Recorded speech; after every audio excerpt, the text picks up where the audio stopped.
Hit TV YouTube channels లో మీ వ్యాపార ప్రకటనలకు మరియు ప్రమోషనల్ ఇంటర్వ్యూస్ కోసం వెంటనే సంప్రదించండి.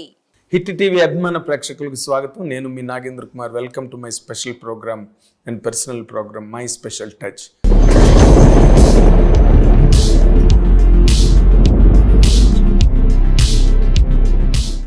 ఈ స్పెషల్ టచ్ ప్రోగ్రాంలో ఇప్పుడు నేను మీకు ప్రజెంట్ చేస్తున్న ఈ పర్సన్ కూడా చాలా స్పెషల్ పర్సన్. పెద్ద విదేశాల్లో పెద్ద చదువులు చదువుకుని అక్కడ పెద్ద పెద్ద ఉద్యోగాలు వ్యాపారాలు చేసి కూడా మళ్ళీ సినిమా రంగం మీద మక్కువతో ప్రేమతో ఇష్టంతో సినిమా పరిశ్రమకు వచ్చి ఇటీవలే హనుమాన్ అనే ఒక పెద్ద బిగ్గెస్ట్ బ్లాక్ బస్టర్ కొట్టి ఇప్పుడు ఇమీడియట్గా డార్లింగ్ అనే సినిమాని రేపు 19వ తారీఖున రిలీజ్ చేయబోతున్నారు. ఆ వ్యక్తి ఎవరో కాదు, చైతన్య గారు. ఆవిడతో మాట్లాడి ఇప్పుడు ఆవిడ అనుభవాలు విశేషాలన్నీ కూడా మీ ముందు పోస్తాను. Thank you. వెల్కమ్. నమస్తే అమ్మ. నమస్తే అండి, ఎలా ఉన్నారు? బాగున్నానమ్మా, మీరు ఎట్లా ఉన్నారు? బాగున్నా అండి. ఈ జర్నీ అసలు ఎక్కడ మీరు అమెరికా, ఎక్కడ ఎంఎస్, ఎక్కడ అంత పెద్ద అక్కడ కంపెనీలు గట్ట పెట్టి మళ్ళీ అక్కడ సక్సెస్ అయ్యి ఇక్కడ సినిమా ఇండస్ట్రీకి వచ్చి అసలు ఏంటి మీకు సినిమాకి సంబంధం ఏంటి? డెస్టినీ అండి, అంతే అంతే, సింపుల్. ఎప్పుడు అసలు అంటే అమెరికాకి వెళ్తాం, అక్కడ జాబ్ చేస్తాం, చదువుకుంటాం, ఏదో ఒక వ్యాపారం చేస్తాము, ఆ లైఫ్ ఉంటుంది అని అనుకున్నాము. ఆ లైఫ్ గోల్లా ఉండింది. అవన్నీ చేయగలిగాం కూడా, దేవుడి దయ, పేరెంట్స్ ఆశీర్వాదాలు వీటి వల్ల చేయగలిగాము, కాదనట్లేదు. కానీ ఇదైతే కంప్లీట్లీ అన్ఎక్స్పెక్టెడ్. అసలు చిన్నప్పటి నుంచి మంచి పొజిషన్లో ఉంటాం, మంచి జాబ్ చేస్తాం, మంచి వ్యాపారం చేస్తాము అని అనుకున్నాం. కానీ ఎప్పుడూ ఒక సినిమా తీస్తా, సినిమాకి ప్రొడ్యూసర్ అవుతాను, ఇలా వచ్చి మీ ఇలాంటి పెద్దవాళ్ళందరి ముందు కూర్చుంటామని కల్లో కూడా అనుకోలేదు. It's a complete, I think it's in destiny. అంటే నార్మల్గా ఓకే, డెస్టినీ అన్నది ఎవరైనా ఫైనల్గా నమ్మాల్సిన ఫిలాసఫీ అనుకోండి. బట్ ఇన్ జనరల్గా సినిమా అన్నది ఎక్కడో ఒకటి చిన్నప్పటి నుంచి ఆ ఇంట్రెస్ట్ ఉండడము, లేకపోతే ఎక్కడో మనకి తెలియకుండా ఆ మ్యూజ్ కనెక్ట్ అవ్వడము ఏదో జరుగుతుంది. లేకపోతే సినిమాలు చూడడం ఇష్టం. ఎనీథింగ్ బాగుంది బాగాలేకున్నా చూస్తాం, బాగాలేకపోతే ఎందుకు బాగాలేదని చూస్తాం, బాగుంటే ఎందుకు బాగుందని చూస్తాం. But you're a regular cinema goer. Yes, regular. అంటే ఇదే చూస్తాము, ఇది చూడము అన్నది లేకుండా అన్ని చూసేస్తాం. So comedy, action, thriller, suspense, all genres చూస్తాం. అందరు యాక్టర్స్ ది చూస్తాము, అన్ని భాషల్లో చూస్తాము. సబ్ టైటిల్స్ వచ్చేసాయి కదా రేపు టీవీలో, నెట్ఫ్లిక్స్, అమెజాన్ లో everything is available. So many other platforms, all languages, world languages అంత కంటెంట్ ఉంది. ఎస్, సో బాగా ఓన్లీ అదే పనిగా పెట్టుకొని చూస్తే మంచి other languages movies with sub titles తో కూర్చొని ఇంట్రెస్టింగ్ గా చూస్తాం. ఏదో జస్ట్ టైం పాస్ కావాలి, మన లాంగ్వేజ్, మన నేటివిటీ అన్నప్పుడు మన సినిమాలు చూస్తాం. సో ఒక సినిమా చూస్తాము, ఒక లాంగ్వేజ్ చూస్తాము, ఒక యాక్టర్ది చూస్తాము అన్నది ఎప్పుడూ లేదు. ఎప్పుడైతే టెక్నాలజీ, ఈ మీడియా, ఇంటర్నెట్స్ ఇవి బాగా అందుబాటులోకి వచ్చాయో అప్పటి నుంచి చూడడం ఎక్కువైంది. అంతకుముందు సండే వస్తుందంటే దూరదర్శన్లో, కానీ మా చిన్నప్పుడు దూరదర్శన్లో సండే 4 o'clock షో కోసం వెయిట్ చేసిన రోజులు ఉన్నాయి. తర్వాత ఈటీవీ, జెమినీ వీటిల్లో వచ్చే సినిమాలు చూసిన రోజులు ఉన్నాయి. అండ్ పెరుగుతున్న కొద్దీ యూట్యూబ్లో సాంగ్స్, వీడియోస్, ఆడియోస్, ప్రోమోస్, ఆ తర్వాత కంప్లీట్ ఇంటర్నెట్ చేంజ్ వచ్చిన తర్వాత మొత్తం మూవీస్, అన్ని రకాల మూవీస్ చూడడం, ఇవన్నీ కంటెంట్ అయితే ఎప్పుడూ చూస్తూనే ఉన్నాను. అదే సినిమా అన్నది ఇంట్లోకి వచ్చింది, తర్వాత బెడ్రూమ్ లోకి వచ్చింది, కిచెన్ లో వచ్చింది, you can see anywhere. Yes yes. So అన్ని చూస్తున్నాము, ఇప్పుడు అనుకోకుండా తీస్తున్నాం. అంటే ఇప్పుడు మీరు చెప్పిన దానికి తీస్తున్నాం అన్న దానికి మధ్యలో ఒక ప్రయాణం ఉందండి. అవును, it is not that easy. Yes, cinema ఇండస్ట్రీలోకి రావడం, వీటిని అన్నిటినీ కనెక్ట్ అవ్వడం, అసలు అంత ఫోర్స్ ఎలా వచ్చిందని. ఇప్పుడు మీరు వేరే వ్యాపారాల్లో ఉన్నారు, ఐటీ బిజినెస్లో ఉన్నారు. సో నిరంజన్కి అనుకోకుండా కోవిడ్ సమ్మర్ అండి, ఫస్ట్ టైం 2020 సమ్మర్లో. So some of his friends through executive producer Ashwin ఉన్నారు మా దగ్గర, Srinivas Reddy garu. So they are colleagues and friends. నాకు అశ్విన్ వైఫ్, మేము ఊర్లోంచి తెలుసు. సో అలా తెలుసు. వీళ్ళిద్దరూ కలిసి కొన్ని మూవీస్ డిస్ట్రిబ్యూట్ చేశారు. నిరంజన్ అండ్ అశ్విన్ కలిసి యూఎస్లో కొన్ని మూవీస్ డిస్ట్రిబ్యూట్ చేశారు.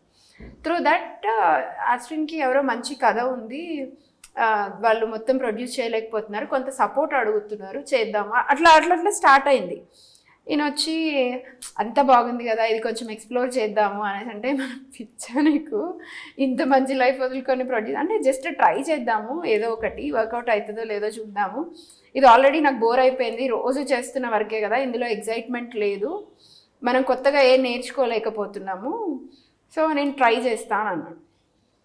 ఫస్ట్ అసలు ఆల్మోస్ట్ ఒక 2-3 months ఎటు కథలనివ్వలేదు నేను, వద్దు వద్దు వద్దు ఎందుకు ఇప్పుడు అనేసి.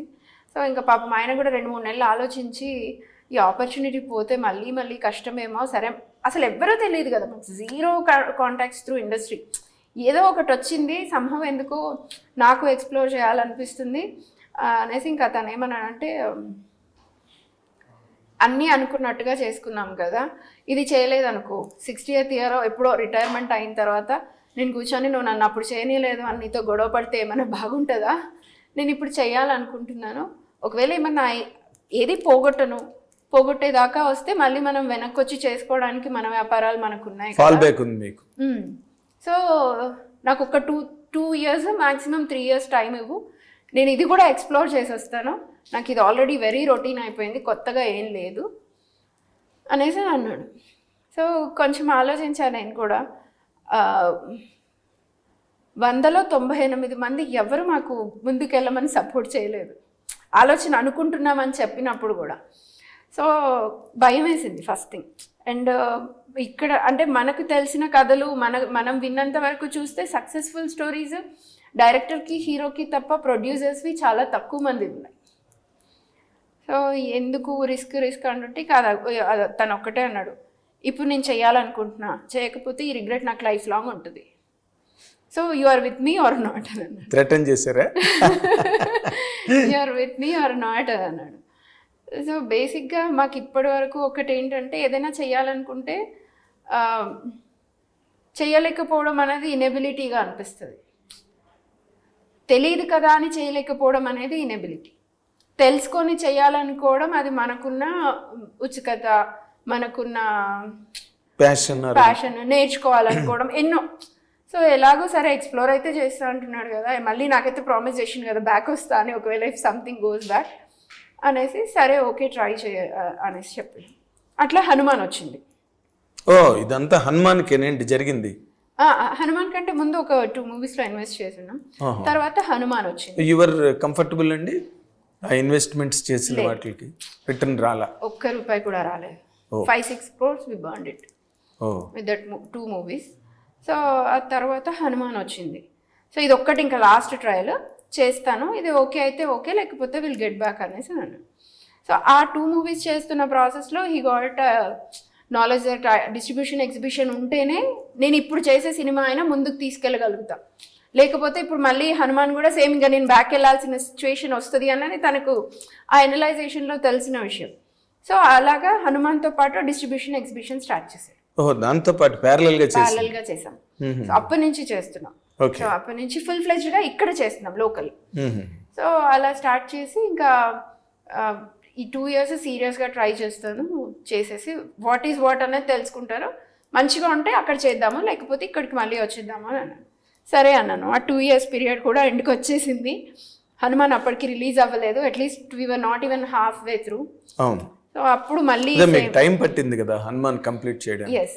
సో మళ్ళీ అప్పుడు సేమ్ ఇష్యూ, ఇప్పటిదాకా పెట్టినైపోయినా పర్లేదు, ఇంకా నేను పోగొట్టుకోదలుచుకోవట్లేదు, వద్దు చాలు, మనం మన మన వ్యాపారాలు మనం చేసుకుందాము అన్నప్పుడు ఈజ్ లైక్ నువ్వు హనుమంతుని నమ్మితే ఈ సినిమా అయిపోయే వరకు నువ్వు ఒక్క మాట కూడా మాట్లాడొద్దు, హనుమంతుడే చూసుకుంటాడు, నువ్వు నమ్ముతున్నావా లేదా అన్నాను. Again that's another statement. ఈ 3 ఇప్పటి వరకు ఉన్న సోఫార్ డిస్కషన్స్లో ఈ 2 బిగ్గెస్ట్ డిస్కషన్స్. ఫస్ట్ ఎంటర్ అవ్వడం అన్నది ఒకటి, అప్పుడు థ్రెటన్ చేశారు, ఇప్పుడు ఆంజనేయుడి పేరు చెప్పి భయపెట్టారు. ఆంజనేయులు చెప్పి భయపెట్టలేదు, ఇన్స్పైర్ చేశారు. ఇన్స్పిరేషన్ కంటే కూడా నాకేమనిపించిందంటే అప్పటి వరకు కూడా ఈ మనిషికి నేను పూజ చేయమని ఫోర్స్ చేయాల్సి వచ్చేది. మనం దేవుణ్ణి రోజు పూజ చేసుకోవాలి, ఇలా ఉండాలి, అది చేసుకోవాలి, ఈ పూజ చేస్తే మనకి బెనిఫిట్స్ ఉంటాయి, ఇప్పుడు ఈ డిస్టర్బెన్సెస్ అనిపిస్తున్నాయి కదా అని కైండ్ ఆఫ్ నేను అతన్ని మోటివేట్ చేయాల్సి వచ్చేది. తను అంత నమ్మకంగా, అంటే ఇప్పుడు నాకు గట్టిగా అంత చెప్తున్నాడంటే తను కూడా అంత గట్టిగా నమ్ముండాలి కదా. అంతేగా. జస్ట్ త్రో చేసేందుకు అయితే డెఫినెట్గా రిజల్ట్ అటు ఇటు అయిందంటే ఆయనకు తెలుసు he has to go back. తనే సఫర్ అవ్వాలి. సో అది అంత క్లారిటీగా చెప్తున్నాడు కదా. సరే అట్లీస్ట్ నేను పోతే పోగొట్టుకున్నా, దేవుడి మీద అయితే ఆయనకు ఫుల్ నమ్మకం వచ్చింది. ఇంకా హ్యాపీ, నేను నెక్స్ట్ టైం నుంచి పోకుండా దేవుడే చూసుకుంటాడులే అనేసి ఆ కాన్ఫిడెన్స్తో సరే నేను హనుమాన్ అయ్యే వరకు ఏం మాట్లాడాను. నువ్వు నిజంగా హనుమాన్ సక్సెస్ చేస్తే నీతో పాటు నేను నడుస్తా, లేకపోతే నువ్వు కామ్గా బ్యాక్ వచ్చి మన పనులు మనం చేసుకుందాం అనేసి. టచ్ వుడ్ మేబీ నిజంగా హనుమంతుడే అప్పుడు ప్రాజెక్ట్ చేయాలని కంటిన్యూ చేయించుండొచ్చు. సక్సెస్ వచ్చింది. ఇట్స్ ఆల్ లైక్ ఇంతమంది అభిమానం, మేము ఇంతమందికి మా సినిమా నచ్చడం, it's all another history. Yes, ఇండస్ట్రీలో కూడా మీరు ఒక సెంటర్ ఆఫ్ అట్రాక్షన్ అయ్యారు హనుమాన్ సినిమాతో. ఎందుకంటే అది అచీవ్ చేసిన సక్సెస్ మామూలుది కాదు. And more importantly knowing fully well, ఇండస్ట్రీలో అందరికీ తెలుసు మీరు దాంతో చాలా స్ట్రగుల్ అయ్యారు ఆ ప్రాజెక్ట్తో. మధ్యలో బడ్జెట్ ఎక్కువైపోవడం, అఫ్ కోర్స్ పాజిటివ్గానే అనుకోండి, మీ ట్రైలర్స్ గట్రా రిలీజ్ అయిన తర్వాత దానికి వచ్చిన రెస్పాన్స్ వల్ల మీరు ఇంకొంచెం స్ట్రెచ్ అయ్యారు ముందుకి. అవును, అన్నీ కలిసాయండి. అంటే అందులో ఎవరిని తప్పు పట్టడానికి లేదు. It's all collaborative effort. అందరూ అన్నీ అనుకొని కలిసి చేసిన ప్రాజెక్ట్ అది. టైం లైన్ పెరగడం కానీ, బడ్జెట్ పెరగడం కానీ అనుకున్నదే, కానీ మేము ధైర్యం చేసి పెట్టగలిగాం ఒకటి. అది ఆ రేంజ్లో మాకు రిజల్ట్స్ కూడా వచ్చాయి. అదే మీరు రిలీజ్ ముందు కూడా మీకు కొంచెం థియేటర్లు గట్ట ప్రాబ్లం వచ్చాయి కదండి. మీరు ప్రీమియర్స్ గట్ట చేసేటప్పుడు ఇక్కడ థియేటర్ మిమ్మల్ని మళ్ళీ ఆ టైం ఒక స్ట్రగుల్ కదా, మిమ్మల్ని పోస్ట్ పోన్ చేసుకోమని చెప్పారు. Release was big fight. 3 years journey కంటే release was the biggest fight we did. And చాలా నేర్చుకున్నాం దాంతో మేము. సో ఆ ఫైట్ మేము ఒక్క స్టెప్ వెనక్కి వేస్తున్నా కూడా మేము మళ్ళీ నిలబడగలిగే వాళ్ళమో కాదో తెలియదు. ఆ రోజు నిలబడగలిగాం కాబట్టి ఈ రోజు మా జర్నీ అట్లీస్ట్ డార్లింగ్కి ఇంత సాఫీగా ఉంది.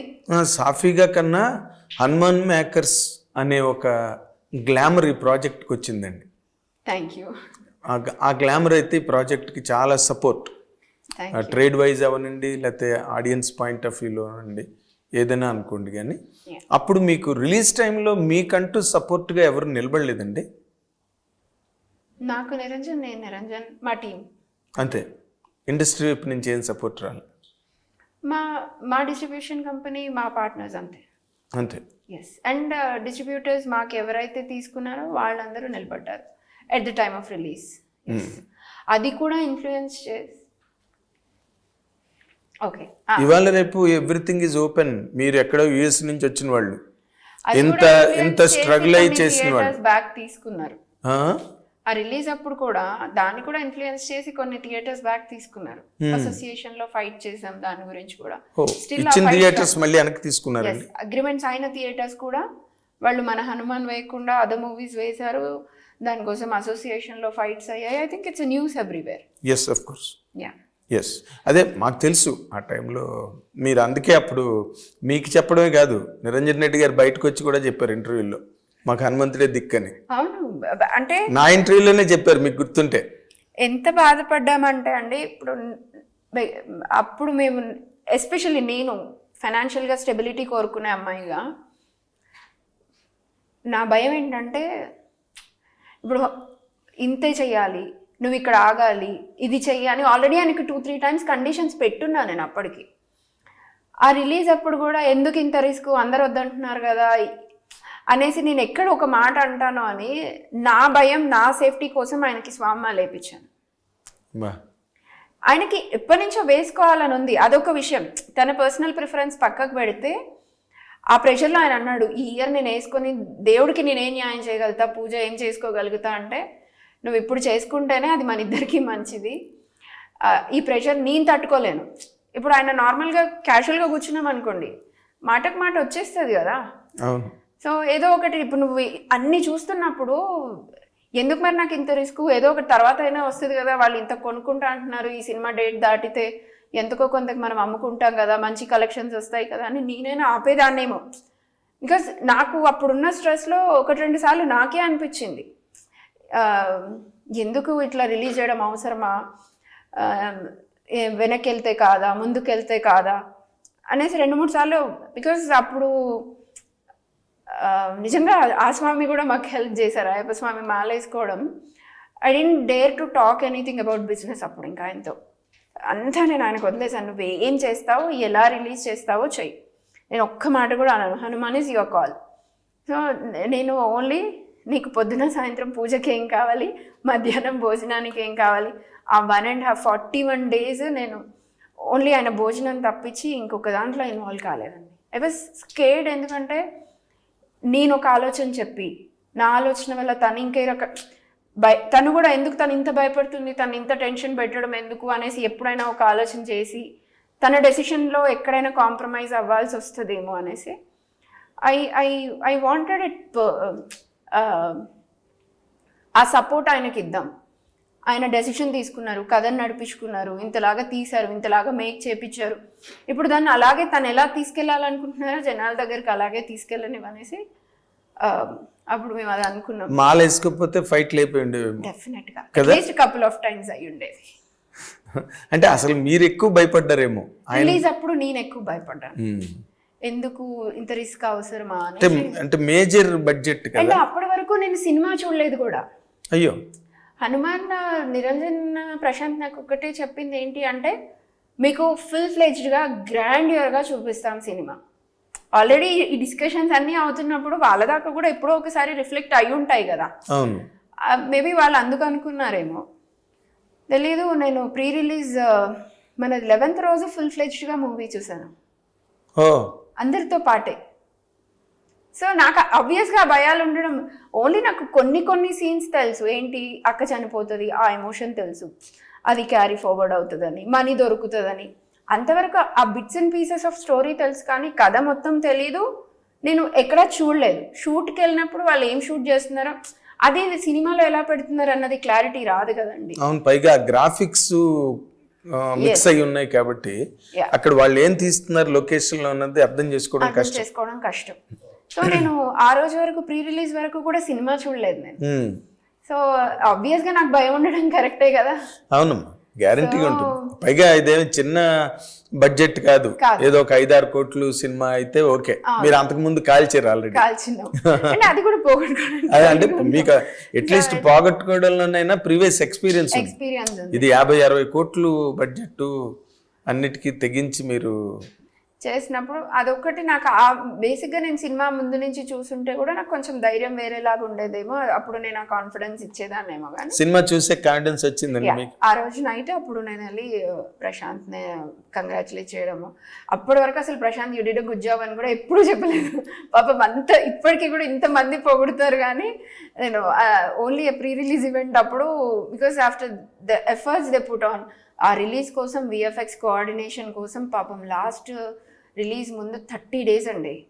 ప్రశాంత్, మా లైన్ ప్రొడ్యూసర్ వెంకట్ జెట్టి, నిరంజన్, ఒక్కరోజు కూడా వాళ్ళు 2 గంటలు ప్రాపర్గా నిద్రపోలేదు. Because of the huge work they had, because they have to fight with the release, they have to go through so many things. Nothing is easy కదా. యా, ఆ 1 month వాళ్ళు పెట్టిన ఎఫర్ట్స్కి I was really amazed. Team ప్రమోషన్స్కి తేజ వచ్చి support చేసిన విధానం, everything. So ప్రతిదానికి I felt that at least product outcome ఎలా అయినా ఉండనివ్వండి, కానీ అంత ఎఫర్ట్స్ పెట్టి వాళ్ళు వర్క్ చేయడం అనేది గ్రేట్ అనిపించింది. పైగా చిరంజీవి గారు ఎప్పుడైతే ప్రీ రిలీజ్ ఈవెంట్కి వచ్చారో పిక్చర్ రేంజ్ ఏం మారిపోయిందండి. ఆ రోజు నుంచి ఆ రోజు మీకు బాగా ధైర్యం వచ్చి ఉంటుంది కదా. ఆ రోజు అంతకుముందు ఈవెంట్స్ ఆ రోజు చూస్తుంటే మా ఫేస్ లోనే మీకు అర్థమైపోయి ఉండేది. కాన్ఫిడెన్స్ బూస్టప్ అయింది బాగా. చిరంజీవి గారు వచ్చి చాలా, అట్లీస్ట్ ఇప్పుడన్నా మాకు ఒకరు ఉన్నారు అన్న ధైర్యం వచ్చేసింది చిరంజీవి గారు వచ్చాక. అంటే ఆంజనేయ స్వామి ముందు వచ్చాడు, తర్వాత చిరంజీవి గారు వచ్చారు. ఇద్దరు చిరంజీవులే. ఆ ధైర్యం వచ్చింది మాకు. కట్ చేస్తే మీరు అమెరికా వెళ్ళిన దగ్గర నుంచి అక్కడ ఉద్యోగాలు చేయడం, మళ్ళీ ఇది సరిపోదు మనకి, కంపెనీ ఏదో ఒకటి ఫ్లోట్ చేయాలి మనం అని, మళ్ళీ దాంట్లో లాట్ ఆఫ్ స్ట్రగుల్, మాట అనుకోకుండాను, లేకపోతే అభిప్రాయ భేదాలు రాకుండాను 100% జరిగి ఉండవు. అవన్నీ రీకలెక్ట్ చేసుకున్నాం కాబట్టి డార్లింగ్ వినగానే ఓకే చెప్పేసి. దట్స్ వాట్, నేను అక్కడికే వస్తున్నా, మీరు ముందు వచ్చేసారు. ఇప్పుడు నేను తర్వాత మీరు సినిమా వద్దని అంటే, సినిమాలోకి వచ్చిన తర్వాత మీరు ఒక వైఫ్గా, బెటర్ ఆఫ్గా, మీరు అవన్నీ అర్థం చేసుకుని భయపడుతూ పక్కన హస్బెండ్ తాలూకా ఆ దూకుడు, తను ఆయన తాలూకా హెల్ప్లెస్నెస్, కార్నర్ అయిపోయిన సిచ్యువేషను, అవన్నీ ఒక వైఫ్గా మీరు చూడడం, ఏమీ చెప్పలేని పరిస్థితి, ఇవన్నీ ఒక వైఫ్ అండ్ హస్బెండ్ మధ్యన ఒక స్ట్రగుల్తో కూడిన జర్నీ అండి. అండి ఇప్పుడు డార్లింగ్ సినిమాకి వస్తే మనం ఈ స్ట్రగుల్ అలాంటి అట్మాస్ఫియరు ఈ సినిమాలో ఉందా? డెఫినెట్లీ అండి. ఆ ప్రతి ఎలిమెంట్ మేము కనెక్ట్ అయ్యాం స్టోరీ నరేట్ చేస్తున్నప్పుడు. ఒక హస్బెండ్ కి వైఫ్ ఎంత సపోర్ట్ అవసరమో, ఒక వైఫ్ కి హస్బెండ్ ఎంత సపోర్ట్ అవసరమో, వాళ్ళిద్దరూ అన్ని ఫన్ గా ఉన్నప్పుడు కలిసి ఉంటే ఏ మజా ఉంటుందండి. When we are going through a lot అప్పుడు కలిసి ఉంటేనే కదా మజా. సో ఆ ఎలిమెంట్స్ ఉన్నాయి. And throughout the journey ఒకరికొకరు వాళ్ళు ఎందుకు అంత సాక్రిఫైస్ చేసుకున్నారు, ఎందుకు అంత fun. It's a kind of a philosophical story driven in such a way that entertainment is major part అండి. ఆ ఎంటర్టైన్మెంట్ లో ఆ ఫన్నీగా సస్పెన్స్ తో కథ చెప్తూనే అందులో ఇంటర్నల్ గా ఒక అంటే ప్రేక్షకులకి తెలియకుండానే వాళ్ళు సినిమా చూసి బయటకు వెళ్ళేసరికి ఒక కైండ్ ఆఫ్ రియలైజేషన్, ఆ ఇంప్రెషన్ తో వెళ్తారు, ఒక అండర్స్టాండింగ్ తో వెళ్తారు. అలాంటి కథ ఇది. ఎగ్జాక్ట్లీ. అంటే మీరు ఏమైనా కాంట్రిబ్యూట్ చేశారా స్టోరీకి, మీ ఇన్సిడెంట్లు గట్ట? నేను darling title why దిస్కలవరిది tag line I take my credit అండి. ఫస్ట్ డైరెక్టర్ అశ్విన్ వచ్చినప్పుడు వై దిస్ కొలవరి అనే టైటిల్తో వచ్చారు. Because the story is so crazy. ఇంటర్నల్గా అన్ని క్రేజీ ఎలిమెంట్స్ జరుగుతూ ఉంటాయి వైఫ్ అండ్ హస్బెండ్ మధ్య, ఫ్యామిలీలో. సేమ్ మన ట్రైలర్లో మురళీధర్ గౌడ్ గారు ఒక డైలాగ్ చెప్తారు కదా, ఈ సంవత్సరం పెళ్ళైతే నువ్వు వంగలేవు అన్నట్టుగా. సో మెనీ ఫనీ ఇన్సిడెంట్స్ అంతా జరుగుతుంటుంది. అందుకే అబ్బాయి వై దిస్ కొలవరి అనే టైటిల్తో వచ్చారు మన దగ్గరికి స్టోరీ నరేషన్కి వచ్చినప్పుడు. నాకు ఎందుకో టైటిల్ ఐ వాజ్ నాట్ అంత మంచిగా మన తెలుగు సినిమాకి తగ్గట్టుగా అనిపించలేదు అప్పుడు. నేను ఫస్ట్ కథ చెప్పినప్పటి నుంచి అశ్విని ఒకటే ఒక చేంజ్ అడిగింది, టైటిల్ మనం చేంజ్ చేద్దాము, మంచి టైటిల్స్తో రండి అనేసి. చాలా టైటిల్స్ మేము కూడా చెప్పాం. అబ్బాయి పేరు రాఘవ్, అమ్మాయి పేరు ప్రియా. సో ప్రియ రాగాలు అని నేను అనుకున్నాను. So and so many angles కూడా ఉన్నాయి కదా, రాగాలు అన్నది కూడా కలుస్తుంది అనేసి. అట్లా అంటే అంత మరి ఇప్పుడులో అంత తెలుగుదనం అంటే కూడా కొంచెం అర్థంగా ఆ కథ చూసి తర్వాత వేరేలాగేమని అనుకుంటారేమో అనేసి ఇంకా కొత్త టైటిల్స్ అన్నప్పుడు ఆ టైటిల్స్ లిస్ట్ తీసుకొని వచ్చారు ఫ్యూ. అందులో డార్లింగ్ అన్నది అందరికీ నచ్చింది. డార్లింగ్ అని టైటిల్ పెట్టాలంటే ఫస్ట్ ఒకసారి ఆలోచించాం. మళ్ళీ అందరూ ప్రభాస్ గారిని ట్యాగ్ చేస్తారు, మీకు అంత ధైర్యం ఎలా వచ్చింది టైటిల్ వాడడానికి, మూవీ ఉంది ప్లస్ ప్రభాస్ గారి ఉత్పదం, ప్రభాస్ గారిని ఎవ్రీబడి కాల్స్ ఎస్ డార్లింగ్ కదా. సో మళ్ళీ అది ఏమైనా కాంప్లికేషన్స్ వస్తాయా అని బాగా ఆలోచించిన తర్వాత సరే దీనికి ఒక చిన్న క్విక్ ట్యాగ్ లైన్ యాడ్ చేద్దాము, సో దాన్ని బట్టి ఏమైనా ఉంటుందేమో అంటే మనం వై దిస్ కొలవరి అని యాడ్ చేద్దాము అనేసి నేను చెప్పాను. సో అట్లా సో ఎవ్రీబడి లైక్డ్ ఇట్. డార్లింగ్కి అంత అప్పుడు నేను నాకేమనిపించిందంటే పాప మా అబ్బాయి డైరెక్టర్ ఇదే తన కథ అని పేరుతో సహా వచ్చినప్పుడు తనని కాంప్రమైజ్ చేసినట్టు కూడా కాకుండా same whatever he thought it will be there, it is not left, పక్కన పడేయకుండా తన ఆలోచన కదా అది. తను ఎంత సూట్ అవుతుంది అనుకుంటే ఆ టైటిల్తో వచ్చి ఉంటాడు. మనం ఇప్పుడు మన నేటివిటీ కోసం అది కాదనడం కూడా కరెక్ట్ కాదు కదా అనిపించింది. యాడ్ చేద్దాం అనగానే ఎవ్రీబడి లైక్ ఇట్. ఆ ఐడియా కూడా అందరికీ నచ్చింది. అంటే ఇన్ జనరల్గా ఇప్పుడు మీది జనరల్ వెడ్లాక్ లైఫ్ కాదు. పెళ్ళి చేసుకుని ఏదో బ్యాంకులో ఉద్యోగం చేసుకుని హైదరాబాద్లో సాయంత్రం సినిమాకి వెళ్ళి లేకపోతే రవీంద్ర భారతికి వెళ్ళి మళ్ళీ హ్యాపీగా ఇంటికి వెళ్ళి దారిలో ఏ చట్నీస్లోనే టిఫిన్ చేసి హాయిగా ఇంటికి వెళ్ళిపోయే లైఫ్ స్టైల్ కాదు మీది. ఇక్కడి నుంచి అమెరికా వెళ్ళి అక్కడ కొత్తగా అన్ని ఇబ్బందులు పడి నిలదొక్కుని వీటన్నిటిలోని there is lot of understanding లేకపోతే మీరు 100% ఇన్ని కెరటాలు దాటి వచ్చి ఉండేవారు కాదు. 2-3 సినిమాలు తీయొచ్చండి కదా మీ కథతో. ఇప్పుడు డార్లింగ్లో మీరు అలాంటి సిచ్యువేషన్స్ వైఫ్ అండ్ హస్బెండ్కి వచ్చినప్పుడు ఎలా నిలబడాలి ఒకరి కోసం ఒకరు అన్నది మీ లైఫ్ నుంచి ఏమైనా ఇన్స్పిరేషనల్గా బిట్స్ అండ్ పీసెస్ ఏమైనా చెప్పారా? అవేమి ఇవ్వలేదు. ఆ అబ్బాయి చెప్పిందే యాస్టిజ్. మా life through out the journey it was more towards our aims and goals than anything else. మేము మా లైఫ్లో ఓన్లీ ఫనీ సైడ్ అన్నది ఆ ఎంటర్టైన్మెంట్ కి కూడా, because we needed some kind of rest and ఆ బ్రేక్ కావాల్సి ఉండి we were part of entertainment also. అది తప్ప మాకు మేమిద్దరం బయటికి పోయే మనుషులం కాదు. We don't go out for parties, we don't go out for vacations like anything.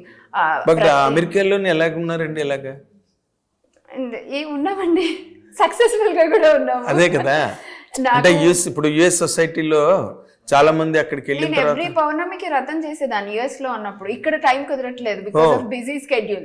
Satyanarayana Swamy వ్రతం ప్రతి పౌర్ణమికి చేసుకునేదాన్ని. ప్రతిరోజు దీపారాధన చేయకుండా ఇంట్లోంచి, అప్పుడు జాబ్ చేసినప్పుడైనా, అమెరికాకి వెళ్ళిన తర్వాత అయినా, ఇప్పటికైనా నేను ఇంట్లో దీపారాధన చేయకుండా అడుగు బయట పెట్టను. సో అది ఉండిపోయింది, బ్లడ్ లో ఉండిపోయింది. అది చేయకపోతే ఆ రోజు ఏదో వెలితి, అది బ్లడ్ లో ఉండిపోయినప్పుడు సేమ్ అలాగే కంటిన్యూ అవుతూ వచ్చాము. లేవడం, పూజ చేసుకోవడం, పని చేసుకోవడం, పని అయిపోయిన తర్వాత ఒక సినిమా చూడడం, తినడం, పడుకోవడం. మంచిగా వంట చేసేదాన్ని నేను. I'm very good cook. ఇప్పుడు టైం దొరకట్లేదు కానీ చేయట్లేదు.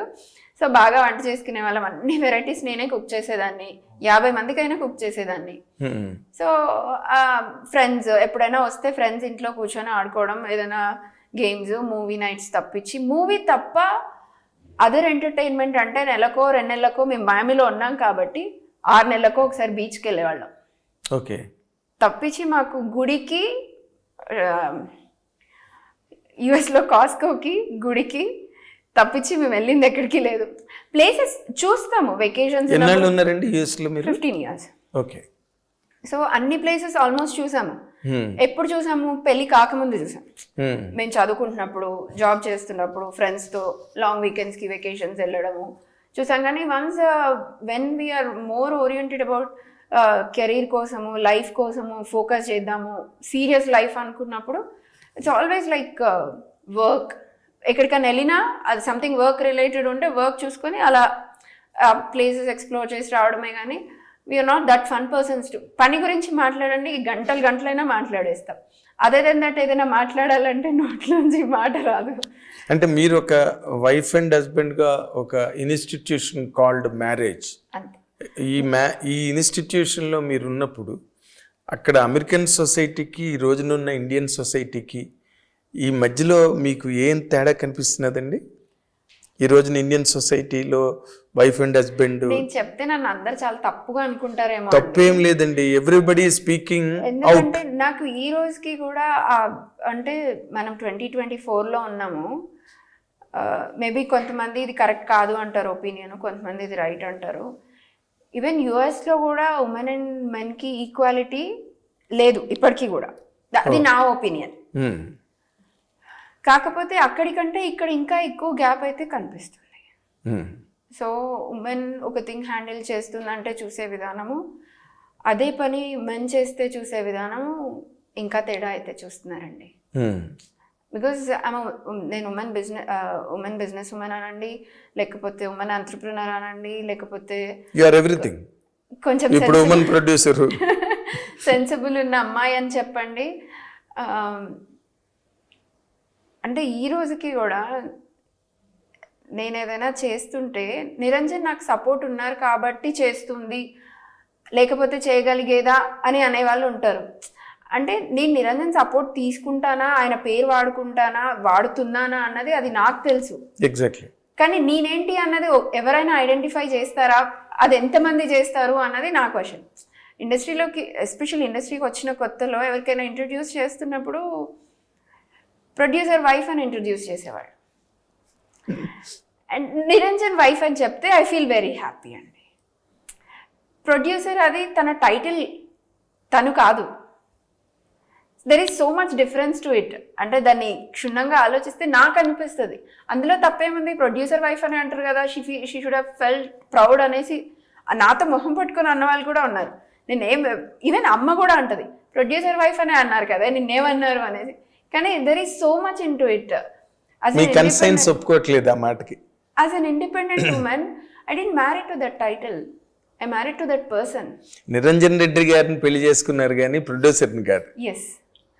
ప్రొడ్యూసర్ నన్ను పెళ్లి చేసుకున్న తర్వాత అయ్యారు ఆయన. ఎగ్జాక్ట్లీ.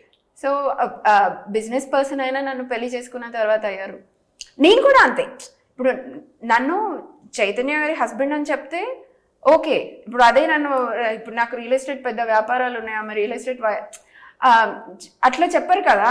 చైతన్య గారి హస్బెండ్ అనే ఒకవేళ ఇప్పుడు రియల్ ఎస్టేట్ నేను హ్యాండిల్ చేస్తున్నంత వరకు నిరంజన్కి కనీసం ఎక్కడ ఏం చేస్తున్నాము, ఇక్కడ కొంటున్నామని తెలుసు, కానీ దాని వెనకాల ఎవరున్నారు, మేము ఎవరితో డీలింగ్స్ చేస్తున్నాము అన్న పేర్లు కూడా తను ఇక్కడికి వచ్చే వరకు ఐడియా లేదు. అలాంటప్పుడు పరిచయం చేసినప్పుడు చైతన్య గారి హస్బెండ్ అని పరిచయం చేశారు, కానీ ఈ కంపెనీ ఓనర్ అనో ఈ టైటిల్ పెట్టో పరిచయం చేయలేదు. ఎగ్జాక్ట్లీ. అదే అబ్బాయిని పరిచయం చేసేటప్పుడు అయితే అమ్మాయి పేరుతో పరిచయం చేస్తున్నారు. అదే రివర్స్కి వచ్చేసరికి టైటిల్తో పరిచయం చేస్తున్నారు. అంటే ఇక్కడ టైటిల్కి రెస్పెక్ట్ ఉందా? అది ఇట్స్ లైక్ చాలా చిన్న స్లైట్ వెంట్రుక వాసంత తేడానే అండి, చూసే విధానంలో ఉంటుండొచ్చు. ఇది చాలా చిన్న ఎగ్జాంపుల్. బట్ ఈ చిన్న పాయింట్ల దగ్గరే ఈ రోజున wife and husband, young wife and husbands చిన్నవి అట్లా మైన్యూట్ థింగ్స్ అక్కడే ఈగో క్లాష్లు డెవలప్ అయ్యి నాకు ఆ టాపిక్ మాట్లాడుతుంటేనే చాలా ఏమంటారు ఎగ్జైటింగ్, ఆవేశం వస్తుంటుంది. ఎందుకు అంటే ఎంత కష్టపడి ఈక్వల్గా పనిచేసి చాలామంది అండి ఇప్పటికీ నేను సొసైటీలో చూస్తున్నాను, హస్బెండ్ కంటే అమ్మాయి ఇంటి పని, పిల్లలు, జాబు, మిగతావి, అత్తమామలు, తల్లిదండ్రులు, ఎక్స్టెండెడ్ ఫ్యామిలీ, ఇన్ని రకాలుగా టేక్ కేర్ చేస్తున్నా still she is wife of that guy. She doesn't have an identity. అది తప్పు బాధపడాల్సిన విషయమో కంటే మనం ఎందుకు వాయిస్ రైజ్ చేస్తలేము, మనకి ఒక ఐడెంటిటీ ఉంది. నేను దానికోసం ఫైట్ చేయమనట్లేదు. At least that other person should know that she also has equal value. బయట ఎవ్వరూ చెప్పక్కర్లే, హస్బెండ్ ఒక్కరు అక్నాలెడ్జ్ చేస్తే చాలు. ఎందుకు అంటే అది చెయ్యని రోజు తను ఇంత చేసింది వేస్ట్ కదండి. Because no one lives with her throughout her life. అది ఎంతమంది చేస్తున్నారు? అవును. ఫ్యామిలీకి వచ్చేసరికి ఇంత డిఫరెన్స్ ఉంటే ఒక కంపెనీలో, ఒక ఆర్గనైజేషన్, ఇన్స్టిట్యూషన్స్, సిస్టంలో ఒక పని అదే ఒక అమ్మాయి చేస్తుంది అంటే ఉండే వాల్యూ, అదే పని అబ్బాయి చేస్తుంది అంటే చూపించే respect, 2 different levels. I felt that gap is more here than in US లో కూడా ఉంది, లేదనట్లేదు. ఈవెన్ కంప్లీట్గా డెవలప్ అయిన సొసైటీస్లో కూడా ఆ గ్యాప్ ఉంది. కాకపోతే ఇక్కడ ఇంకా ఎక్కువ ఉంది. అంటే ఈ పరిస్థితులు మీరు ఇప్పుడు చెప్పిన ఈ ఇన్ఈక్వాలిటీ, అసమానత, లేకపోతే గుర్తింపు లేకపోవడం భార్యలకి, వాటి వల్ల వచ్చే స్ట్రగుల్ అవన్నీ ఉన్నాయండి సినిమాలో? ఇది కంప్లీట్ డిఫరెంట్, వేరే డిఫరెంట్. ఇది it's not on serious note, అదే చెప్తున్నాను కదా. It's on completely funny note. మా లైఫ్ లో మేము కొన్ని కనెక్ట్ అయింది ఏంటంటే ఎలా సపోర్ట్ చేసుకోవాలి, సపోర్టివ్ గా ఎలా ఉండాలి, ఎనీ ఎక్స్ట్రీమ్ లెవెల్స్ కన్స్ట్రక్టివ్ గా చూపించాం ఎంటర్టైన్మెంట్ వేలో. మళ్ళీ సీరియస్ నోట్ అయిపోతే జనాలకి too many serious contents today no ఈ రోజున ఆడియన్స్ సీరియస్ ఇన్ఫర్మేషన్. బట్ నాకు ఐ హ్యావ్ ఒక క్వశ్చన్ ఉందండి. ఇప్పుడు నార్మల్గా మీరు హనుమాన్ తీసినప్పుడు హనుమాన్ అనే ఒక క్యారెక్టర్ సినిమాకి ఒక సపోర్ట్ ఫిల్మ్లో, అది ఒక డివోషనల్ పాయింట్ అనండి, లేకపోతే ఆయనకుండే హీరోయిక్ టేల్స్ ఏవైతే పురాణాల్లో ఉన్నాయో హనుమంతుడు అంటే ఆ వర్షిప్ ఏదైతే ఉందో ఆ సినిమాకి బాగా హెల్ప్ అయింది 100%. ఇప్పుడు ఇలాంటి సినిమాలకు వచ్చేసరికి, అంటే జనరల్ ఫిల్మ్స్కి వచ్చేసరికి, ముఖ్యంగా పర్టికులర్గా డార్లింగ్ గురించి మనం మాట్లాడుకుంటే, what is that particular point that can hook to the auditoriums and hook to the audience? జనాలు పరిగెత్తి ఎక్సైట్ అయిపోయి చూడడానికి what is there in this? Same thing అండి. ఇప్పుడు నేను ఇంత అంటే మీరు అడిగినప్పుడు ఇన్ఈక్వాలిటీ గురించి అడిగినప్పుడు నేను ఎంత ఆవేశపడి చెప్తున్నాను కదా. సో ఇలాంటి ఆవేశపడే సిచ్యువేషన్ని సినిమాలో ఎంత ఫన్నీయెస్ట్ వేగా, ఇప్పుడు హీరోయిన్ క్యారెక్టర్ ఏంటంటే live for the day, live for that moment. ఈ రోజు కోసం నువ్వేం చేస్తావో అది చెయ్యి, రేపటి కోసం ఆలోచించకు, రేపు ఉంటే రేపు చూసుకో అన్నంత ఫిలసాఫికల్ ప్లస్ అంత ఇండిపెండెంట్ అమ్మాయి. సో అలాంటి అమ్మాయిని very common boy, very simple boy. అంటే అబ్బాయికి పెళ్లి చేసుకోవడం అనేది ఒక్కటే తెలుసు, పెళ్లి చేసుకొని ఆ పిల్లాన ప్యారిస్ తీసుకుపోవాలి, అదొకటే అబ్బాయి గోల్. అదే గోల్ పెట్టుకున్న అబ్బాయి పెళ్లి చేసుకుంటే ఇంత ఇండివిజువాలిటీ ఉన్న అమ్మాయిని అబ్బాయి ఎలా హ్యాండిల్ చేస్తాడు? అండ్ అగైన్ ఆ అమ్మాయికి మల్టిపుల్ పర్సనాలిటీ, స్ప్లిట్ పర్సనాలిటీ ఉంది అని తెలిసినప్పుడు అప్పుడు అది తట్టుకొని తనతో ఉండగలుగుతాడా? ఉంటే ఎలాంటి సిచ్యువేషన్స్ ఫేస్ చేశాడు? లాస్ట్కి అమ్మాయిని ఎలా దక్కించుకున్నాడా లేదా? ఇవన్నీ వెరీ ఫన్నీయెస్ట్ వేలో, మన ట్రైలర్లో చూసిన ఫన్నీయెస్ట్ వేలోనే. అది మంచి పాయింట్ అండి. స్ప్లిట్ పర్సనాలిటీ ఉన్న వైఫ్తో హస్బెండ్ ఎట్లాగా, ఇది అతనుకున్న మైండ్ సెట్, మ్యారేజ్ చేసుకుని తీసుకొచ్చి ఇంట్లో పెట్టేసుకుంటే పెళ్ళం వచ్చేసింది. అవును, వచ్చేసింది. జస్ట్ వెకేషన్ కి వెళ్ళి వస్తాము, మంచిగా లైఫ్ ఎంజాయ్ రోజు వంట వండి పెడుతుంది. అలాంటి మైండ్ సెట్ ఉన్న ఒక పర్సన్ కి అలాంటి ఒక ఇండివిజువాలిటీ ఉండి దాని మీద మళ్ళీ స్ప్లిట్ పర్సనాలిటీ ఉండి, so it is a very complicated thing for a husband to handle 100%. అయితే ఇప్పుడు ఈ రోజున నిజంగా జనరేషన్స్, ఇప్పుడు ప్రజెంట్ జనరేషన్లో మొన్న ఎవరో ఒక అడ్వకేట్ గారు చెప్తున్నాడు, ఏదో నేను రీల్ చూసా, ఆడపిల్లలే ఉంటున్నారు మ్యారేజ్.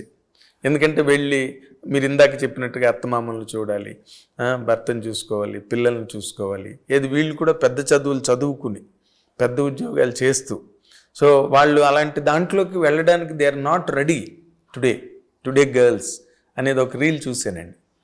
బట్ అలాంటి గర్ల్స్ ఇలాంటి ఫ్యామిలీ లైఫ్లోకి వచ్చినప్పుడు 100% హస్బెండ్ అన్నవాడే అన్ని రకాలుగా సపోర్టివ్ మెకానిజంని డెవలప్ చేస్తే, సైకలాజికల్గా కానీ మెంటల్గా కానీ వాట్ ఎవర్, అది maybe it's less percentage of people. What ever ఆ లాయర్ డిస్కస్ చేసిన పాయింట్ అయితే చాలా తక్కువ మంది అయి ఉండొచ్చు.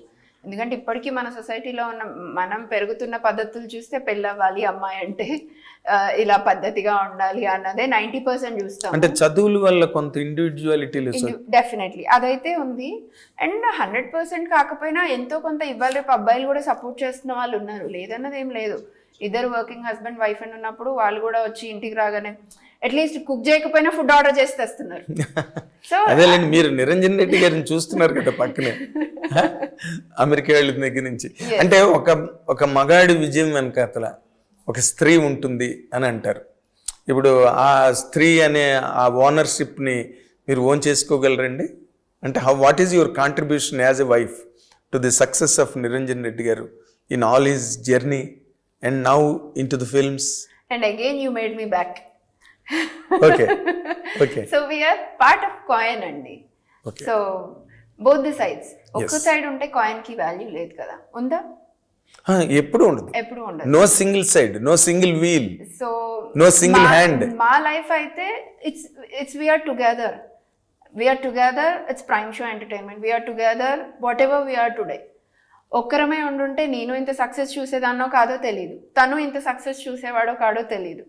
Hour ideologies are same, working ways are different. ఇద్దరము ఒక్కటే, మా ఎండ్ గోల్ ఒకటే, సక్సెస్ అవ్వాలి, ఏదైనా నేర్చుకోవాలి, ఆ పని చెయ్యాలి. మీకు చెయ్యరాదు, మీకు తెలీదు అంటే మేము అది నేర్చుకొని చేసేస్తాం. అది ఎంత కష్టమైన కలిపి కష్టపడి నేర్చుకుంటారు. సో తను ఒక యాంగిల్లో ఆలోచిస్తే నేను ఇంకొక, తను ఉత్తరం అయితే నేను దక్షిణం, మేమిద్దరం ఎప్పుడు ఒకే సైడ్ లేము, డిఫరెంట్ పోల్స్. కాకపోతే we are making that canvas. Exactly. So అదే అసలు మీ లైఫ్, మీ ఇద్దరి గురించి ఒక డాక్యుమెంటరీ తీసిన అందరికి కమర్షియల్ ఎంటర్టైనర్, దాన్ని మీ గురించి చెప్తున్నాను. Darling is a complete commercial film with all the ingredients that help this society to move forward, to grow rather. అది 100%. ఎందుకంటే మీలాంటి ఎడ్యుకేటెడ్ పీపుల్, ఎన్లైటెండ్ పర్సన్స్ చేయడం వల్ల ఆ ఎలిమెంట్స్ కానీ, ఆ డెలికసీస్ కానీ అవన్నీ కూడా మీరు బాగా హ్యాండిల్ చేసి ఉంటారు, బాగా అబ్జర్వ్ చేసి ఉంటారు. బట్ ప్రియదర్శి, అసలు ప్రియదర్శి మీద ఎలా మీరు అరైవ్ అయ్యారండి? మొదటి నుంచి ప్రియదర్శి అనుకున్నారా? ఎస్, ఫస్ట్ స్టోరీకి అంటే హీరోయిన్ కన్నా డైరెక్టర్ దగ్గర కపుల్ ఆఫ్ ఆప్షన్స్ అడిగి ఉన్నాం. Because that character has to perform like anything, అంత పర్ఫార్మెన్స్ ఓరియంటెడ్. మళ్ళీ మన మూవీకి తగ్గట్టుగా మనకు కూడా అన్ని రకాలుగా సపోర్ట్ చేసే అమ్మాయి కావాలి అంటే కొంచెం సర్చ్ చేయాల్సి వచ్చింది. కానీ దర్శికి మాకు అసలు ఆప్షన్స్ మేము వెతకలేదు. ఎందుకంటే బలగం చూస్తున్నాము already. Is a wonderful actor అండి, yes నో డౌట్. అండ్ అంటే ఆ సింప్లిసిటీ, ఆ కామన్ మ్యాన్ పర్సోనా, అండ్ మళ్ళీ అంత సపోర్టివ్ గా వైఫ్ కి చేయాలి. ఇప్పుడు వేరే హీరో ఇంకెవరైనా చేస్తున్నారంటే కొంచెం ఆడ్గా ఏమైనా అనిపిస్తుందేమో, అదే దర్శి పర్ఫామ్ చేస్తున్నప్పుడు ఆ క్యారెక్టర్ లో చూస్తే it's like He looks like a character. He's look like that artist itself is a character. బయట నుంచి ఎవరో వచ్చి యాక్ట్ చేస్తున్నట్టు ఉండరు. సో మాకు అది బాగా, అంటే కథకి ఆయన తప్ప కరెక్ట్ సూటబుల్ పర్సన్ ఎవరు కాదని అనిపించింది మన నేటివిటీకి చూసుకుంటే. ఫ్యాంటాస్టిక్. సో బట్ హీరోయిన్ విషయంలో మాత్రం మీకు రెండు మూడు ఆప్షన్స్ ఉంది. తీసుకున్నాము. తర్వాత నబావజ్ ఆడిషన్స్ చేస్తున్నారు. అంతకు ముందు ఎవరిని అనుకున్నారండి? ఇద్దరు ఇంకొక అమ్మాయి ప్రియాంక, ఎగ్జాక్ట్ గా గుర్తులేదండి నాకు. సో బట్ వెన్ ఆడిషన్స్ అడగంగానే Nabha I said I do it and I wanted to do it అన్నారు. సో యూజువల్ గా ఆల్రెడీ నభా పేరున్న హీరోయిన్ కూడా కదా, మంచి మూవీస్ చేస్తున్నారు. ఆడిషన్స్ అనగానే ఒప్పుకోవాలి అన్నది లేదు, because she's a proven actress already. Exactly. So తను ఒప్పుకోగానే మేము అనుకున్నాం ఓకే, అంటే తను ప్రొడక్షన్ ఫ్రెండ్లీ, సో మా కోసం ఆడిషన్స్కి వస్తున్నప్పుడు మేము ఏది అడిగినా ఆ స్టోరీకి తగ్గట్టుగా పర్ఫామ్ చేయగలుగుతుంది అన్నది ఒక కాన్ఫిడెన్స్ వచ్చింది. తర్వాత director ask for rehearsals, because split personality చేయాలి కదా. సో ఆ స్ప్లిట్ పర్సనాలిటీ వర్క్షాప్ లాగా చేసాం. దానికి తను టైం స్పెండ్ చేయాలి. సో అవన్నీ Nabha is like more interested, she's more, ఆమె ఎక్కువ నాకు కావాలి, నేను నేర్చుకోవాలి, ఇది ఈ క్యారెక్టర్ ఇలా ఎందుకుంది, ఈ క్యారెక్టర్ ఇలా ఎందుకుంది, ఆ వేరియేషన్స్ ఎలా చూపించాలి. ఇప్పుడు ట్రైలర్లో చెప్పినట్టే అపరిచితుడులో మనకి 3 డిఫరెంట్ క్యారెక్టర్స్ కి 3 డిఫరెంట్ అపియరెన్సెస్ చూపించారు. ఇక్కడ అమ్మాయికి ఆ స్కోప్ లేదు. అమ్మాయి ఎందులో ఉందో అందులోనే అదే క్యారెక్టర్ లో మల్టిపుల్ గా స్ప్లిట్ చూపించాలి. అంటే she has to work on performance, so many things she has to go through at the same time. Dialogues దగ్గర నుంచి, వేరియేషన్ దగ్గర నుంచి, యాక్టింగ్ స్కోప్ చాలా ఉండింది. సో ఎప్పుడైతే మాకు ప్రియదర్శికి మీకు అంత అవసరం లేకపోయి ఉండొచ్చు, బట్ కాకపోతే వీళ్ళిద్దరి కాంబినేషన్ ఎక్కువ ఉంటది కదా, కెమిస్ట్రీ వర్క్అవుట్ అవడం కోసం. But they are both supportive to production, very supportive. మంచిగా ఇద్దరు ఆ రిహార్సల్స్. నేను మొదటే అనుకున్నానండి, మీరు కథ గురించి మాట్లాడుతున్నప్పుడు Priyadarshi is the tailor made hero for this, ఎందుకంటే ఈ లుక్స్ వెరీ జనరల్, న్యాచురల్. అది అంటే తెచ్చి పెట్టుకున్నట్టు ఉండదు. ప్రియదర్శి ఇప్పుడు again it's a kind of under dog performance. Under dog also. మళ్ళీ స్టార్ ఉన్నారు అంటే అమ్మాయి అన్ని రకాలుగా చేస్తున్న, ఇప్పుడు కొడుతుంది, తిడుతుంది, అబ్బాయితో ఇష్టం వచ్చినట్టు ఆడుకుంటుంది. అక్కడ ఇవన్నీ పర్మిటేషన్స్ అండ్ కాంబినేషన్స్ వర్క్అవుట్ యా. ఇప్పుడు తన మీద అయితే ఇట్స్ లైక్, మేము ఎన్నిసార్లు హీరో సినిమాకి అంటే మేడం మీరు అసలు అలా అనొద్దు, నన్ను యాక్టర్ అనండి నేను ఒప్పుకుంటాను, మీరు హీరో అనొద్దు అంటాడు. మీలాగే తను కూడా he came from an academic background, వాళ్ళ ఫ్యామిలీ అకాడమిక్స్ వాళ్ళదంతా కూడా. So it is natural that ఈ బీ. అసలు నేను ఇంకో మాట అండి, హనుమాన్ సినిమా నుంచి మీరు నేర్చుకున్నది ఈ సినిమా చేసేటప్పుడు మీకు హెల్ప్ అయిన పాయింట్ ఏంటండి? ఇందాక మీరు మధ్యలో ఒక మాట అన్నారు. హనుమాన్ కి అప్పుడు నేను అసలు ఫస్ట్ ప్రొడక్షన్ లో ఇన్వాల్వ్ కాలేదండి.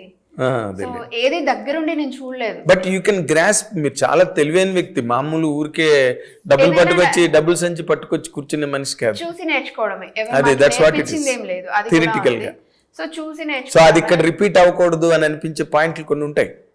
రిపీట్ అలా నిజంగా అయితే అలా ఏం లేదండి. కాకపోతే నేను ఒకటి ఏమనుకున్నానంటే, మనం దగ్గర ఉండి మనం కూడా వాళ్ళతో ఉన్నాము అంటే వాళ్ళ టీంకి వచ్చే ధైర్యం కానీ, సపోర్ట్ కానీ, వాళ్ళు పెట్టే ఎఫర్ట్స్ కానీ ఇంకా కొంచెం ఎన్హాన్స్ అవుతాయి అని అయితే అనిపించింది నాకు. గుడ్. అంటే మీ collaboration, day in day out మనం ఉండడము, ఏదైనా చిన్న చిన్న వాళ్ళ డెసిషన్స్ తీసుకోవాలన్నా మనం అందుబాటులో ఉంటే వాళ్ళకి ఈజీగా పనులు అయిపోతాయి, పెండింగ్ పెట్టకుండా, మళ్ళీ ఇది రేపటికి పోస్ట్ పోన్ చేయకుండా, అలాంటివి కొన్ని. అండ్ ఏమైనా సడన్ చేంజెస్ ఏమైనా కావాలన్నా ఈజీగా మాతో డిస్కస్ చేయడానికి కానీ. ఇప్పుడు మేము అక్కడ ఉన్నప్పుడు ఏంటంటే డే అండ్ నైట్ టైమింగ్స్, వీళ్ళు షూట్ అవుతున్నప్పుడు క్రిటికల్ చేంజెస్ ఏమైనా ఉంటే either they have to wait or they have to take a call. ఇప్పుడు ఇక్కడ మేము పర్సనల్గా ఇన్వాల్వ్ అవ్వడం వల్ల it was very easy for them. And I don't think so other than that ఇంకా పెద్ద ఛాలెంజెస్ మీకు ఆల్మోస్ట్ ఇది ఒక కేక్ వాక్ లాగా జరిగింది. Very very tailor. అంటే హనుమాన్లో అంత స్ట్రగుల్ పడినందుకు ఇదొక కేక్ వాక్ మీకు. హనుమాన్ స్ట్రగుల్ అంటే not in the negative sense, not in the negative sense. ఇప్పుడు బట్ దానికి ఉండే ఇన్స్టిట్యూషనల్ గా దానికి ఉండే ప్రాబ్లమ్స్ దానికి ఉన్నాయి. స్ట్రగుల్ అనను కానీ వి మేడ్ అంటే కొంచెం హ్యూజ్ రిస్క్ చేసామేమో అని అనిపిస్తుంది ఇప్పుడు. హ్యూజ్ రిస్క్ అనే కాదు, at every given stage there was a challenge to overcome. At every given stage, at every turn of events. So అది మీరు వాటిని చాకచక్యంగా అనండి. మాకు తుఫాను లాగా ప్రాబ్లమ్స్ తీసుకొచ్చి పెట్టినా దేవుడి దయ వల్ల మేము బయటపడగలుగుతున్నాం. అదేలేండి. సో ఇది మరి తుఫానే లేని తుఫాను వెలిసిన వాతావరణం ఇది. ఇది పెద్ద తుఫాన్ అండి. డార్లింగ్ ఇస్ సునామీ, తుఫాన్ కూడా కాదు. అంతేనా? The movie has a kind of tsunami effect, like it's blown away. మీరు చూసిన రోజు ప్లీజ్, నేను అన్నది ఇదేదో మామూలు జనరల్ గా ఉప్మా సినిమా అన్నది కాదు నా ఉద్దేశం. ఇట్ హ్యాస్, మీరు అసలు హనుమాన్ ఒక యాంగిల్ అయితే ఈ రోజున సొసైటీగా చూసి నేర్చుకోవలసిన, అందరూ చూసి అడాప్ట్ చేసుకోవలసిన ఒక టెక్స్ట్ బుక్ లాంటిది మీ content. 100% for all the impetuous boys and girls. దూకుడుతనంతో జీవితాలని కోట్ల వరకు తీసుకెళ్లే వాళ్ళకి ఇది 100% ఒక వే అవుట్. అది కొత్త యాంగిల్ ఇప్పటి వరకు, అంటే మేము ఆ సైడ్ యాంగిల్ ఎక్స్ప్లోర్ చేయలేదు. But definitely it will B one of the lessons అండి. ఎగ్జాక్ట్లీ, మీరు చెప్తున్నప్పుడు నాకు అదే అర్థమైంది. ఎందుకంటే చాలా కొత్తగా ప్రజెంట్ చేశారు. ఎస్, ఇప్పుడు ఈటీవీలో వాళ్ళు మనసును మనసే అయిన ప్రోగ్రామ్ చేసేవారు. గొల్పూడి మారుతి గారు చేసిన ప్రోగ్రామ్స్లో చాలా మంది విడిపోయిన హస్బెండ్లు ప్రోగ్రామ్ అయిపోయాక కలిసి మళ్ళీ పిల్లలతో ఆయన దగ్గరికి వచ్చిన సందర్భాలు ఉన్నాయి. Some social moment should be always on.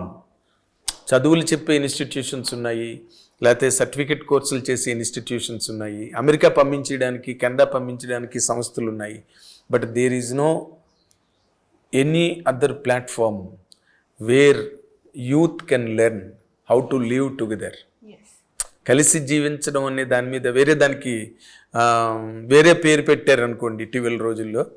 ఏదో కంబైన్డ్ లివింగ్ అని అదేదో మాట్లాడుతున్నారు. బట్ ఒరిజినల్ కంబైన్డ్ లివింగ్ అంటే మ్యారేజ్ అయిన తర్వాతే. వాళ్ళు అక్కడ నేర్చుకోవడానికి మీ సినిమా బాగా హెల్ప్ అవుతుంది అని నాకు అనిపించిందండి. వాటిలో ఉండే తప్పొప్పులు కానీ, లేకపోతే తప్పటడుగులు కానీ, లేకపోతే ఇమోషనల్గా ఫన్నీగా జరిగే సీరియస్నెస్ కాకుండా కొంచెం ఫన్నీ ఎలిమెంట్స్ యాడ్ చేసి అలాగా తీసిన సినిమాలన్నీ గతంలో కూడా చాలా పెద్ద హిట్స్ అయ్యాయండి. అంటే ఒక జనరల్ ప్రాబ్లమ్ని ఎంటర్టైనింగ్గా చెప్పిన సినిమాలన్నీ కూడా అన్ని హిట్లు అయినాయి ఒక టైంలో. ఇప్పుడు మళ్ళీ you're coming with same sentimentally successful, మా ఛానల్ పేరే హిట్ కంటెంట్తో మీరు మళ్ళీ వస్తున్నారు. అండ్ మీలాంటి ఎడ్యుకేటెడ్ విమెన్ ఈ ఇండస్ట్రీలో కూడా నిలబడాలి. మీ ఆదర్శంతో, మీ నేతృత్వంలో లేదా మీ షెల్టర్లో చాలామంది విమెన్ ఫోర్స్, గర్ల్ ఫోర్స్ రావాలి ఇండస్ట్రీలోకి అన్నది నాకు నిజంగా ఇప్పుడు మీతో మాట్లాడిన తర్వాత అనిపించిన విషయం అండి. థ్యాంక్ యూ అండి. Yes, I wish you personally and professionally also I wish you all the very best. And in all your, I wish you many more achievements and accomplishments in life, more particularly in the film industry. Thank you. మీరు కూడా ఒక umbrella లాగా విస్తరించాలి. I wish you whole heartedly. And darling, ఇంక నాకేం doubt లేదు, ఎందుకంటే with Priyadarshi, with Nabha, with this kind of content, everything fantastic ఉంది. ట్రైలర్ నాకు ఎందుకు నచ్చిందో కూడా మీకు నేను చెప్తున్నా, ఓన్లీ బికాస్ ఆఫ్ ప్రియదర్శి. ఎందుకంటే నేను I got hook to him. ఎందుకంటే తను కాకపోతే ఏమో కాంప్లెక్షన్ ఎట్లా ఉండేదో, but is a generally well versed actor. తక్కువ మంది అండి. నేను చాలా సార్లు అన్నా, నేను ఆ రోజు మీ ఫంక్షన్ లో కూడా చెప్పాను అన్నమాట, సహజ నటి జయసుధలాగా ఇతను సహజ నటుడు, మీరు నటిస్తున్నాడని అనిపించడు. ఇలాంటి క్యారెక్టర్లకి అవి చాలా హెల్ప్ అండి. అందుకని నేను బాగా ఎంజాయ్ చేశాను trailer. And I hope that I will enjoy and people like me also together will enjoy the film and make a big success for you. ద్వితీయ విఘ్నం లేకుండా మీకు రెండో సక్సెస్ కూడా రావాలని చెప్పి కోరుకుంటున్నానండి. Thank you all the very best అండి. All the very thank you best. So much అండి. సినిమా ఇండస్ట్రీ అంటే చాలా మందికి చిన్న చూపు ఉంటుంది. సినిమా ఇండస్ట్రీలో క్రమశిక్షణ లేని, చదువు సంధ్య లేని, సినిమా ఇండస్ట్రీ అంటే పట్టుతప్పిన పరిశ్రమ అనే చాలామందికి ఉండే ఆలోచనల్ని, ఊహలని, దురభిప్రాయాలని మాటున పెట్టి ఈ రోజున అమెరికా నుంచి వచ్చి ఇలాంటి ఒక సంస్కృతికి సంబంధించిన సినిమాని, అది కూడా చాలా వినోదాత్మకంగా చెప్పి, ఎంతో ఒక పక్కన వినోదం కావచ్చు, ఇంకో పక్కన చైతన్యం, ఆవిడ పేరే ప్రజా చైతన్యం, సామాజిక చైతన్యానికి కూడా ఈ సినిమా చాలా హెల్ప్ అవుతుందని ఆశిస్తున్నాను. Thank you very much watching my interview. Hit TV app ని డౌన్లోడ్ చేసుకోండి. ఇందులో short news, live news, entertainment movies అన్ని అవైలబుల్ గా ఉన్నాయి. Please download Hit TV app. Hit TV app. Hit TV యాప్ని ఫ్రీగా డౌన్లోడ్ చేసుకోండి.